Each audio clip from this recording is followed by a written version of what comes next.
Moro Petteri. Moro. Miten menee? Kiva, joo. 34 vuoden tauon jälkeen niin tulla tänne Data City.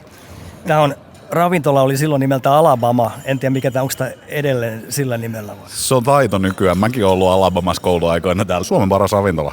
Me muutettiin Katajanokalle tuossa elokuussa ja siinä meidän naapurin huudilla on semmoinen kuin Locandas Cup, italialainen. Sinulla on käyty ja musta se on ollut tosi kiva. Tulee pastaa niin paljon kuin on tehty, ettei viitti enää ravintoloissa, mutta jos mä nyt jossain ravintolassa pastan tilaan, niin Locandas Cupissa mä sen tilaan. Perinteinen ravintola. 3 kruunua ja Kosmos Helsinki. Wienerleike. Mites sitten mättöruokaa? Turkulaisen kuuluu sanoa Hesburgers alkaa olla tässä kohtaa jo muotiin. Mä muuten tullessani tänne, niin Lohja ABC, mä kävin vetämässä tuon kerrosateria. Entäs sitten pizzeria? Pekka Terävän Forza on hyvä. Lounaspaikka? Mami Turku.